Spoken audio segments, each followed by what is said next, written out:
शाम को आंख खुली तो भिंडी बाजार में आकर पहला काम ये किया कि नए कपड़े खरीदे, फिर स्टेशन पहुंच गया। मद्रास एक्सप्रेस में फर्स्ट क्लास वगैरह में बुकिंग हो रही थी, मगर थर्ड क्लास के टिकट के बारे में बाबू ने बताया कि वो ट्रेन चलने से कुछ देर पहले ही मिलेगी। उसने बताया कि ट्रेन रात के 9 बजे रवाना होती है। टाइम टेबल में वक्त गलत छप गया था या किसी और वजह से ट्रेन की रवानगी का वक्त तब्दील हो गया था। मैं वापस अपने होटल में आ गया। मेरा प्रोग्राम ये था कि 8:30 बजे स्टेशन की तरफ रवाना हो जाऊंगा। 7:30 बजे हल्की बारिश शुरू हो गई थी। मैंने खाना कमरे में ही मंगवा लिया। मैं खाना खा रहा था, दरवाजा अंदर से बंद नहीं था। अभी मैंने खाना खत्म ही किया था कि दरवाजा आहिस्ता से खुला और एक शख्स अंदर आ गया और बोला, अस्सलाम वालेकुम। कुदरती तौर पर मेरे मुंह से वालेकुम अस्सलाम निकल गया। अब जो उसकी सूरत देखी तो दिल धक से रह गया। मैं उसे पहचानने में गलती नहीं कर सकता था। ये वही शख्स था जिसके बारे में मुझे यकीन था कि CID का आदमी है और जिसे मैंने मिर्जा गालिब के मजार पर और फिर मिथरा के स्टेशन पर देखा था। मैंने अनजान बनते हुए कहा, माफ करना भाई जी, मैंने आपको पहचाना नहीं। वो मेरे पास पलंग पर बैठ गया। उसकी तोंद पतलून की पेटी से ऊपर बाहर को निकली हुई थी। एक तंजिया मुस्कुराहट के साथ बोला, चंडीगढ़ के कांग्रेसी लीडर राम प्रकाश से मुसलमान बनने में आपको कोई ज्यादा देर नहीं लगी। बात साफ हो गई थी।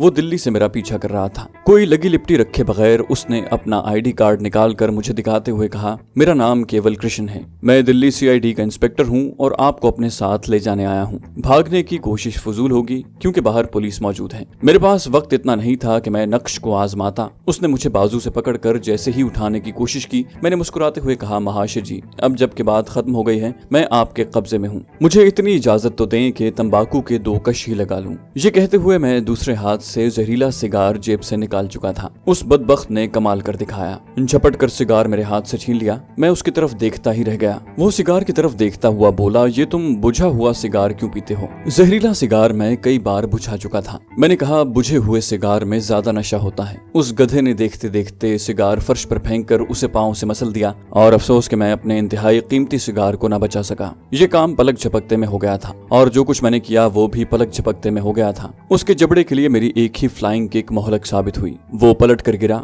उसकी खोपड़ी का पिछला हिस्सा सिंगार मेज के किनारे से टकराया। मैं उछलकर दोनों पैरों से उसके हलक पर गिरा तो उसकी गर्दन ढलक गई और खोपड़ी के पिछले हिस्से से खून उबल कर बहने लगा। मैंने अपने कीमती सिगार को आखिरी बार देखा। वो रेजा रेजा हो चुका था और मेरे लिए बिल्कुल बेकार था। ये बहुत बड़ा नुकसान था, लेकिन अब मुझे वहां से हर हालत में भाग जाना था। मैं होटल की सीढ़ी चढ़कर छत पर पहुंच गया। मैंने मुंडेर की ओट से नीचे देखा। वाकई नीचे पुलिस की एक जीप खड़ी थी। एक थानेदार जीप के करीब बेचैनी से टहल रहा था। उसका पिस्तौल बेल्ट में लगा हुआ था। छत से एक सीवरेज पाइप दूसरी बिल्डिंग तक जाता था। मैं उस पाइप के सहारे दूसरी इमारत की छत पर उतर गया। ये एक 2 मंजिला इमारत थी। अंधेरा बढ़ रहा था। बिल्डिंग के फ्लैटों में रोशनियां हो रही थी, लेकिन जहां मैं था वहां रोशनी नहीं थी। मैंने दूसरी तरफ से नीचे झांका तो नीचे गली तो थी, मगर बिजली के तार भी फैले हुए थे। गली में छलांग लगाना मौत को गले लगाने के मुतरादिफ था। हल्की हल्की फुहार पड़ने लगी। गली 15 फुट चौड़ी थी। उसे छलांग लगाकर पार नहीं कर सकता था। जुनूब की तरफ नीचे दूसरे मकान की छत ढलानी थी। उस छत से जहां मैं मौजूद था ढलानी छत कोई 12-13 फुट नीचे होगी। मैंने पांव दूसरी तरफ लटका दिए और फिर हाथ छोड़कर ढलवान पर छलांग लगा दी और गिरते ही नीचे खिसकने लगा। थोड़ा सा खिसकने के बाद मैं रुक गया और खुद को छिपकली की तरह छत से चिमटा लिया। दफतन नीचे से किसी ने आवाज दी, अरे धनिया देख, ऊपर क्या गिरा है। मैं आहिस्ता आहिस्ता केकड़े की तरह रेंग कर छत के दूसरे किनारे पर पहुंच गया। यहाँ नीचे दूसरी मंजिल का बरामदा था। बरामदे में एक कुर्सी खाली पड़ी थी। फ्लैट गरीबाना थे। अंदर से किसी बच्चे के रोने और माँ के झुड़कने की आवाजें आ रही थी। मैं बरामदे में कूद गया। आवाज सुनकर अंदर से एक मराठी औरत साड़ी संभालती हुई निकली। उई माँ, वो चीख पड़ी। सीढ़ियों का दरवाजा मेरे सामने था। मैं जितनी तेजी से सीढ़ियां उतर सकता था उतर कर नीचे गली में पहुंच गया। सामने ईरानी होटल में लोग खाना खा रहे थे। गली हल्की फुहार में भीग रही थी। किसी ने भी मेरी तरफ नहीं देखा। उस जीने से फ्लैटों के लोग उतरते चढ़ते रहते थे। चंद कदम तेज तेज उठाने के बाद मैं लपक कर गली की दूसरी समत हो लिया। ये गली भी आगे उसी बाजार में निकल आई जहाँ पुलिस की गाड़ी बगदादी होटल के बाहर खड़ी थी। मैंने दूर से देखा कि होटल के बाहर जलते बल्ब की रोशनी में पुलिस की गाड़ी में सिर्फ ड्राइवर ही बैठा था। इसका मतलब था कि बाकी सिपाही इंस्पेक्टर की क़यादत में ऊपर जा चुके हैं। मैं उल्टे पांव भिंडी बाजार से मोहम्मद अली रोड की तरफ चलने लगा। जहां बाजार में ट्रैफिक का रश था। मैरीन ड्राइव वगैरह का इलाका होता तो पुलिस की जीप मेरा पीछा करके मुझे पकड़ सकती थी, लेकिन जहां जीप इतनी भी तेजी से मेरे पीछे नहीं आ सकती थी जितनी तेजी से मैं चला जा रहा था। मोहम्मद अली रोड अभी दूर थी कि करीब ही बस स्टॉप पर एक बस आकर रुकी जिसकी पेशानी पर लेमिंगटन रोड लिखा था। जो बम्बई में रह चुके हैं उन्हें मालूम होगा कि बम्बई सेंट्रल का रेलवे स्टेशन लेमिंगटन रोड पर वाक़ है। मैं लपक कर बस में सवार हो गया। बस अपनी मामूल की रफ्तार से चल रही थी। भिंडी बाजार के इलाके से निकलकर मैं एक बस स्टॉप पर उतर गया, जहाँ से टैक्सी पकड़ी और ड्राइवर से कहा कल्याण चलो। ड्राइवर ने घूमकर मेरी तरफ देखा। कल्याण बहुत दूर है बाबू, अपन उधर को नहीं जाएगा। मैंने जेब से चंद नोट निकालकर उसकी तरफ बढ़ा दिए। उसने मुस्कुराकर नोट जेब में ठूसे और टैक्सी स्टार्ट कर दी। कल्याण बम्बई से 60 मील दूर है। मेरा प्रोग्राम था कि बम्बई सेंट्रल से चली हुई मद्रास एक्सप्रेस को मैं कल्याण स्टेशन पर जाकर पकड़ूंगा। मैं बम्बई सेंट्रल और दादर रेलवे स्टेशन से बचना चाहता था। मैंने ड्राइवर से वक्त पूछा। रात के 8:30 बज रहे थे। निस्फ घंटे बाद सेंट्रल स्टेशन से मद्रास एक्सप्रेस रवाना होने वाली थी। उसे दादर ठहरना था, जो बम्बई से 9 मील दूर था, और उसके तकरीबन 1 घंटे बाद कल्याण पहुंचना था। मैंने ड्राइवर से कहा कि टैक्सी तेज चलाए, मुझे कल्याण रेलवे स्टेशन पर एक आदमी को मद्रास एक्सप्रेस पर अलविदा कहना है। मेरे पास 1.5 घंटा था। टैक्सी को 60 मील का फासला 1 नहीं तो 1.5 घंटे में तय कर लेना चाहिए, जबकि सड़क पर रश भी नहीं था। ड्राइवर ने शहर से निकलते ही टैक्सी बम्बई से पूना जाने वाली हाईवे पर डाल दी। हल्की हल्की बारिश हो रही थी। ड्राइवर गाड़ी ज्यादा तेज नहीं चला रहा था। मैंने 2-1 बार उसे तेज चलाने को कहा तो बोला बाबू सड़क पर फिसलन है, गाड़ी उलट जाएगी। कमबख्त बारिश को भी आज रात ही बरसना था। खंभों की रोशनियां पीछे चली जा रही थी। टैक्सी वीरान सड़क पर खेतों के दरमियान से गुजर रही थी। टैक्सी ड्राइवर एक फाटक से गुजरा तो बोला बाबू अभी मद्रास मेल नहीं चला, हम उसको कल्याण पर पकड़ लेगा। अभी ये जुमला उसके मुंह में ही था कि एक धमाका हुआ। मैं पिछली सीट पर ऊपर को उछला। ड्राइवर ने एकदम से ब्रेक लगाई। गाड़ी ने चक्कर खाया और सड़क से उतरकर कच्चे में रुक गई। मारे गए बाबू, साला टायर ब्रस्ट हो गया है। मैंने अपना सर थाम लिया। तुम्हारे पास स्टेपनी है? मैंने बेख्तियार पूछा। बोला स्टेपनी के बगैर हम कभी नहीं चला बाबू। ये कहकर ड्राइवर गाड़ी से बाहर आ गया। उसने मुझे भी बाहर आने को कहा। फिर डिग्गी से फालतू टायर और जैक निकाला और अपना काम शुरू कर दिया। बारिश की फुहार उसी तरह पड़ रही थी। मैं दरख्त के नीचे जाकर अंधेरे में बैठ गया। ड्राइवर गुजरात काठियावाड़ का दुबला पतला मगर बड़ा तेज तर्रार था। टायर बदलने में 1.25 घंटा लग गया। रात के 9:15 बज गए। मद्रास एक्सप्रेस बम्बई सेंट्रल से चल पड़ी थी और दादर पहुंचने वाली थी, जबकि हम दादर से कोई 15 मील आगे ही पहुंच चुके थे। मैंने कहा मैं तुम्हें 100 रुपए इनाम दूंगा, गाड़ी तेज चला सकते हो, चलाओ। बोला बाबू तुम फिक्र क्यों करता है फोकट में, तुमको मद्रास एक्सप्रेस पकड़ के दिखाएगा। ये कहकर उसने इंजन स्टार्ट कर दिया। उसने वाकई कमाल कर दिया। अब इतनी तेज गाड़ी चलाई कि मुझे खौफ महसूस होने लगा कि कहीं गीली सड़क पर गाड़ी उलट न जाए। वो 70 मील से ज्यादा रफ्तार से चला रहा था। रास्ते में छोटे छोटे कई कस्बे आए, जहाँ वो गाड़ी की रफ्तार हल्की कर देता। कस्बे से निकलते ही फिर स्पीड पकड़ लेता। दूर से कल्याण रेलवे स्टेशन की बत्तियां नजर आई तो ड्राइवर ने खुश होकर कहा आ गया कल्याण साला। मैंने सर घुमाकर पीछे देखा तो दूर मद्रास एक्सप्रेस के इंजन की रोशनी भी नजर आना शुरू हो गई थी। मद्रास एक्सप्रेस भी आन पहुंचा है, ये कहकर ड्राइवर ने स्पीड और तेज कर दी। 15 मिनट बाद मैं कल्याण रेलवे स्टेशन पर टैक्सी से उतर रहा था। ड्राइवर को 100 रुपए इनाम देकर मैं स्टेशन के गेट की तरफ भागा, क्योंकि मद्रास एक्सप्रेस कल्याण के आउटर सिग्नल में दाखिल हो चुकी थी। उस स्टेशन पर एक्सप्रेस ट्रेन 2-3 मिनट से ज्यादा नहीं ठहरती थी। मैंने देखा कि टिकट घर की खिड़की पर रश है। मैंने आगे बढ़कर टिकट लेने की कोशिश की, मगर कामयाब ना हो सका। इतने में ट्रेन जमीन हिलाती और शोर मचाती हुई प्लेटफॉर्म में दाखिल हो गई। मैंने गेट पर खड़े टिकट चेकर से कहा कि मेरे पास टिकट खरीदने का वक्त नहीं है, मैं फर्स्ट क्लास का मुसाफिर हूँ, रास्ते में गार्ड से टिकट बनवा लूंगा। फर्स्ट क्लास का नाम सुनकर टिकट चेकर ने मुझे अंदर जाने की इजाजत दी। ट्रेन प्लेटफॉर्म पर रुक चुकी थी। मैं पिछली बोगी की तरफ दौड़ा। ट्रेन में बहुत रश था। मैं थर्ड क्लास के एक डिब्बे में किसी न किसी तरह घुस गया। जितनी देर ट्रेन जहाँ खड़ी रही, मैंने खिड़की में से सर बाहर न निकाला। ट्रेन चली तो मैंने मुसाफिरों का जायजा लिया। मुसाफिरों में औरतें भी थीं। ये लोग मराठी और गुजराती जबान में तेज तेज बातें कर रहे थे। मैं इन जबानों से बिल्कुल नावाकिफ था, अलबत्ता गुजराती का कोई कोई लफ्ज मेरी समझ में आ जाता।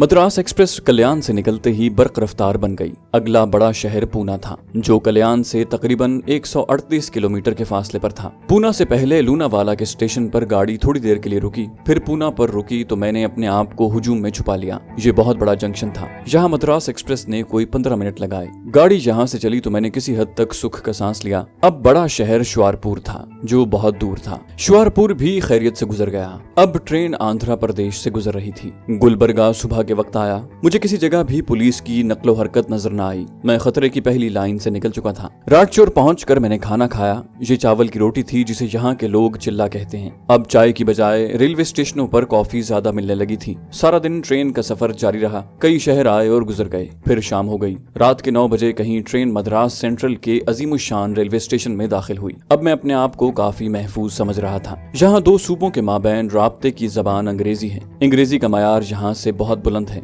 रेलवे कुली तक अंग्रेजी जबान में अपना मफहूम समझा लेते हैं। मुझे मद्रास से आगे मंडापम कैंप नामी शहर में जाना था, जहाँ ज़ेरे जमीन एटमी प्लांट काम कर रहा था। मेरे सामने बहुत बड़ा मिशन था। मैं अकेला और अजनबी था। मैं इन लोगों की जबान से भी नावाकिफ था। बज़ाहिर मेरा मिशन एक नामुमकिन मिशन था। उस मुल्क ने अपने एटमी प्लांट के मरकज को दुश्मन जासूसों के लिए खुला नहीं छोड़ रखा होगा। कदम कदम पर हिफाजती इंतजाम किए गए होंगे। मेरे पास तो अब जहरीला सिगार भी नहीं था। मैं सिर्फ खुदा के सहारे और अपने अज़्म के बल पर आगे बढ़ता चला जा रहा था। लेकिन अब आगे जाने से पहले मुझे कुछ मंसूबा बंदी की जरूरत थी। इसलिए मैंने फैसला किया कि कुछ रोज मद्रास में कयाम किया जाए। मेरे पास भारतीय करेंसी भी खत्म होने वाली थी। बमुश्किल 500-600 रुपए बाकी रह गए थे। मुझे रुपयों का भी बंदोबस्त करना था। मुझे स्टेशन पर ही पता चला कि शहर में बड़े डाक खाने के पीछे किसी मुसलमान हाजी साहब की सराय है, जहां मुझे वाजिबी किराए पर कमरा मिल सकता है। मैं टैक्सी लेकर उस सराय में पहुंच गया। ये 2 मंजिला बिल्डिंग थी। एक दाढ़ी वाले हाजी साहब कुर्सी लगाए बैठे थे। मैंने सलाम किया और उन्हें बताया कि मैं मालिर कोटला का पंजाबी मुसलमान हूँ और मेरा नाम उमर हयात है। स्पोर्ट्स गुड्स का धंधा करता हूँ और मद्रास में अपने माल का ऑर्डर बुक करने आया हूँ। हाजी साहब ने मुझे 10 रुपए रोज पर एक छोटा सा नीम शिकस्ता कमरा दे दिया,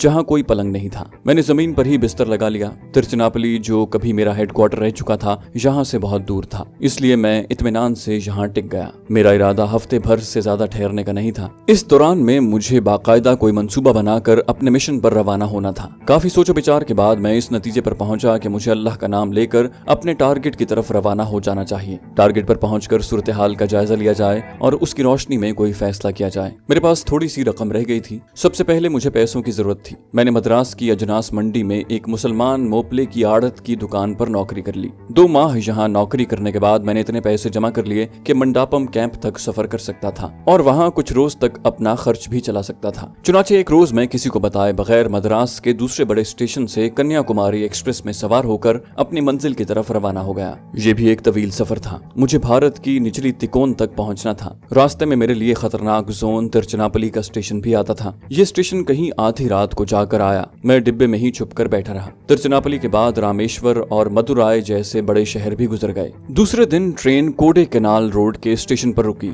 यहाँ इंजन तब्दील किया गया और धनुषकोडी की जानिब ट्रेन का सफर दोबारा शुरू हो गया। धनुषकोडी भारत की जुनूबी तिकोन का सबसे आखिरी रेलवे स्टेशन है। उससे आगे श्रीलंका और भारत का दरमियानी समंदर आ जाता है। मंडापम कैंप उससे भी पीछे था। ट्रेन तीसरे पहर मंडापम कैंप पहुंची तो मैं ट्रेन से उतर गया। ये इतना बड़ा शहर नहीं था, लेकिन एटमी प्लांट की वजह से उसकी अहमियत बढ़ गई थी और 2-3 नई कॉलोनियां आबाद हो गई थी। इस अरसे में मुझे तमिल जबान में थोड़ी बहुत शुद्ध-बुद्ध भी हो गई थी। मैं शहर में आ गया। पुरानी तर्ज के फ्लैटों वाली इमारतों के अलावा 1 मंजिला ढलानी छतों वाले मकान भी थे। सड़क के किनारे नारियल के दरख्त हवा में झूम रहे थे। यहाँ सिर्फ साइकिल रिक्शा ही चलते थे। पुलिस के सिपाहियों की नीली वर्दियां मद्रास पुलिस जैसी थी। किसी सिपाही ने मेरी तरफ तवज्जो न दी। मैंने एक मद्रासी होटल में जाकर खाना खाया, कॉफी पी और शहर में आवारागर्दी करने लगा। सूरज गुरूब हो रहा था।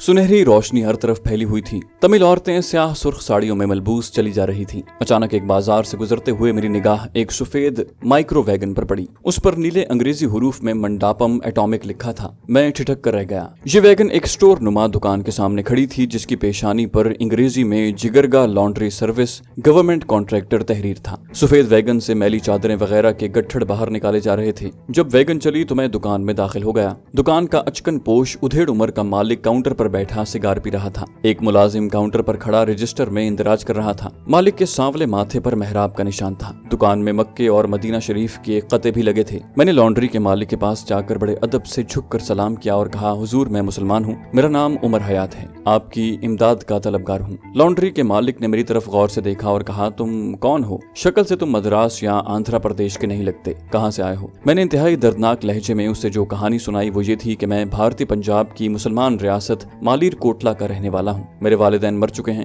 मेरे बाप ने मेरे नाम काफी जायदाद छोड़ी, मगर मेरा चचा उस जायदाद की खातिर मेरा दुश्मन हो गया और किराए के कातिल मेरे पीछे लगा दिए। मैं जान बचाकर दिल्ली भागा। कातिल वहाँ भी पहुँच गए। मैंने वहाँ से भी राह फरार इख्तियार की और इस शहर में आ गया। सोचा वो इतनी दूर नहीं आ सकेंगे। लॉन्ड्री का मालिक बड़ी तवज्जो से मेरी कहानी सुनता रहा। किबला मैं शरीफ और साहिब जायदाद हूँ, अल्हम्दुलिल्लाह मुसलमान हूँ। आपसे बस इतनी गुजारिश है कि मुझे अपनी लॉन्ड्री में कोई छोटा मोटा काम दे दीजिए ताकि रिस्क हलाल कमा कर अपना पेट भर सकूं। इससे ज्यादा मुझे किसी शय की ख्वाहिश नहीं। आपके पास इसलिए हाजिर हुआ हूँ कि मैं किसी साहिब ईमान के यहाँ नौकरी करना चाहता चाहता हूँ। लॉन्ड्री के मालिक ने कदरे तौक़ुफ़ के बाद काउंटर पर खड़े लड़के से हैदराबादी उर्दू में पूछा कि बंदू को ड्यूटी से खैर हाजिर हुए कितने दिन हो गए हैं। लड़के ने रजिस्टर देखकर कहा आज उसे 7वां रोज है। मैंने बड़ी दिलसोजी से कहा हुजूर मैं किसी की रोजी पर लात नहीं मारना चाहता। लॉन्ड्री के मालिक ने सिगरेट की राख छाड़ते हुए कहा बंदू आ गया तो उसे किसी दूसरे काम पर लगा देंगे। बहरहाल तुम आज से काम शुरू कर सकते हो, लेकिन एक बात याद रखो, अगर दुकान की कोई चीज इधर उधर हुई तो यहाँ की पुलिस मेरी खादिम है, तुम इस शहर से बाहर नहीं निकल सकोगे। मैंने कहा किबला खानदानी आदमी हूँ, ऐसी हरकत मैंने जिंदगी में कभी नहीं की। गुलबर्गा लॉन्ड्री के मालिक को सब वाजिबी साहब कहकर पुकारते थे। वो हैदराबाद दक्कन का रहने वाला था और कई साल से यहाँ लॉन्ड्री चला रहा था। उसने मुझे अपनी लॉन्ड्री पर मुलाजिम रख लिया। रहने के लिए लॉन्ड्री के पीछे एक छोटा सा कमरा भी दे दिया, जहाँ लकड़ी के फर्श पर एक चटाई बिछी हुई थी। मेरा काम धुलाई के लिए आए हुए कपड़ों पर एक खास किस्म का निशान लगाना था। वाजबी साहब ने जब ये देखा कि मैं अच्छी खासी अंग्रेजी जानता हूँ तो उन्होंने मुझे हिसाब किताब पर लगा दिया। मुझे वहाँ काम करते हुए 1 महीना गुजर गया। मैंने छोटी छोटी मूछें रख ली थी। अपने हुलिये को ज्यादा से ज्यादा छुपाने की गरज से मैं अपने सर पर हर वक्त कश्ती नुमा हैदराबादी टोपी पहने रहता। मेरा लिबास भी हैदराबादी शुरफा जैसा था, अचकन और आड़ा पाजामा। इस दौरान मैंने एटॉमिक रिएक्टर से आने वाली वैगन का पूरा शेड्यूल नोट कर लिया था। ये वैगन महीने में 2 बार एक खास तारीख को मैले कपड़े जिनमें ज्यादातर चादरें, डॉक्टरों वाले लंबे सफेद कोट और मास्क होते थे लेकर आती और धुले हुए कपड़े लेकर वापस चली जाती। उस वैगन का ड्राइवर एक बूढ़ा तमिल हिंदू था जो सफेद गोल टोपी और सफेद लंबा कोट पहनता था। मैंने वाजबी साहब को अपने हुस्न इखलाक से गर्विदा बना लिया था। मैं उनके साथ शाम की एक नमाज भी पढ़ता था। उसने एक बार मेरे गले में पड़े हुए मुकद्दस नक्श के बारे में पूछा तो मैंने बताया कि ये तावीज मेरी वालिदा ने मरने से 2 रोज कबल मुझे दिया था और कहा था कि मैं इसे गले से कभी ना उतारूं। ये तुम्हारी खुशनसीबी की अलामत है। वाजबी साहब बोले बजा फरमाया मियां उमर हयात, वालिदा की दुआएं हमेशा हमारे साथ होती हैं। एटॉमिक रिएक्टर के बारे में वाजबी साहब की मालूमात वाजबी सी थी। ये रिएक्टर शहर से 30 किलोमीटर दूर एक वीरान मकाम पर वाक़ था, जहां इजाजत के बगैर कोई नहीं जा सकता था। वाजबी साहब को बस इसी कदर मालूम था कि उस एटमी मरकज में बिजली सप्लाई करने का कोई बहुत बड़ा जनरेटर तैयार हो रहा है, जिसकी मदद से भारत के सारे कारखाने दिन रात काम कर सकेंगे। एटमी रिएक्टर वालों ने अपने मुलाजिमों को भी यही तासुर दे रखा था। इस एतबार से एटॉमिक सेंटर में सिर्फ चंद साइंसदान ही ऐसे होंगे जिनको असल बात का इल्म होगा, यानी ये कि उस जगह हाइड्रोजन बम के तजुर्बे के लिए इब्तदाई काम हो रहा है। मुझे ये भी मालूम हुआ कि जो डॉक्टर और साइंसदान वहाँ काम करते हैं उनकी रिहायशी कोठियाँ वहीं बनी हुई हैं और वो वहीं रहते हैं। वैसे वो जब चाहें शहर आ जा सकते हैं, लेकिन बकौल वाजबी साहब उनको बहुत कम शहर में देखा जाता है। मैंने एक हौसला अफजा बात ये भी नोट की कि महीने में 1 बार हमारी लॉन्ड्री का एक शख्स वैगन में बैठकर किसी जरूरी दफ्तरी कार्रवाई के लिए एटॉमिक सेंटर जाता था। कभी कभी वाजबी साहब खुद भी चले जाते। इसके लिए उन दोनों को खास इजाजतनामे मिले हुए थे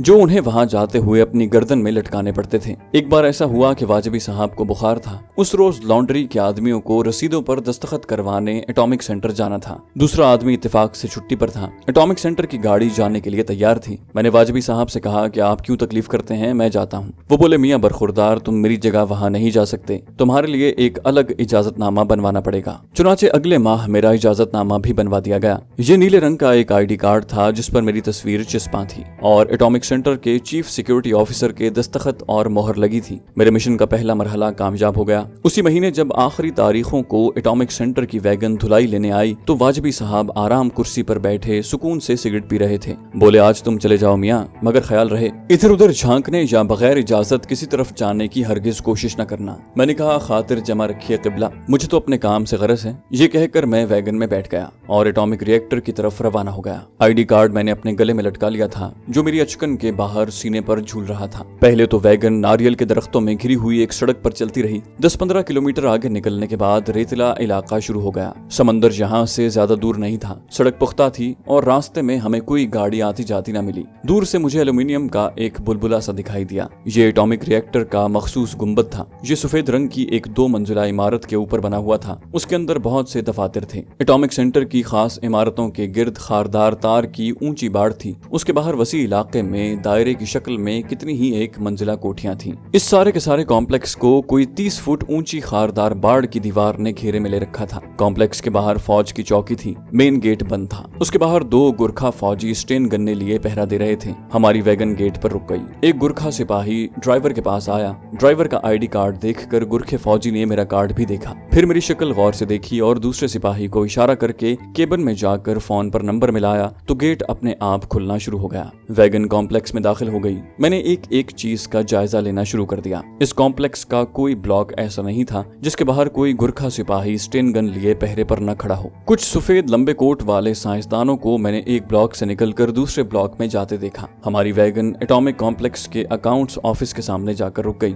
चीफ अकाउंट्स ऑफिसर एक काला कलोटा दुबला पतला तमिल था। उसके बालों में सफेदी की झलक थी। वो माथे पर तिलक लगाए मेज पर बैठा काम कर रहा था। मुझे देखकर ड्राइवर से तमिल जबान में कुछ पूछा। ड्राइवर ने भी तमिल जबान में कोई जवाब दिया। अकाउंट्स ऑफिसर ने जरा सा सर हिलाया, मेरा आईडी कार्ड देखा, अपने दस्तखत और दफ्तर की मोहर देखी और अंग्रेजी में बोला, तुम लॉन्ड्री वाले का नया आदमी है। मैंने कहा यस सर। अकाउंट्स ऑफिसर की मेज पर उसके नाम की तख्ती पड़ी थी। स्वामी कृष्णन चट्टी लिखा था। चट्टी वहाँ की बड़ी आम जात है। मद्रास और केरला में आपको चट्टी जात के बहुत लोग मिलेंगे। मैंने एहतियातन ज्यादा गुफ्तगू न की। मिस्टर स्वामी ने एक रजिस्टर मेरे आगे कर दिया। मैंने उस पर एक जगह दस्तखत कर दिए। उसने एक खास रजिस्टर दराज में से निकाल कर खोला। मेरे दस्तखत का एक नमूना पहले से वहाँ मौजूद था। मिस्टर चट्टी ने मेरे दस्तखतों का मुआवजा किया और चेक निकाल कर मुझे दे दिया। मैंने शुक्रिया अदा किया और दफ्तर से बाहर आ गया। बाहर वैगन मेरे इंतजार में थी। उसमें बैठा और वापस शहर आ गया। चेक वाजबी साहब के हवाले किया तो वो बोले, मियां बरखुरदार, अब तुम ही जाकर चेक लाया करोगे। ये मेरे मिशन की दूसरी कामयाबी थी।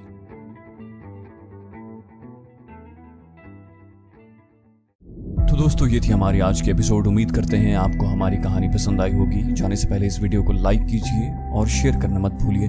कमेंट करके हमें बताइए कि आपको हमारी वीडियो कैसी लगी। और अगर अभी तक आपने इस चैनल को सब्सक्राइब नहीं किया तो इसे सब्सक्राइब कीजिए और बेल आइकन दबाकर ऑल नोटिफिकेशंस ऑन कर लीजिए।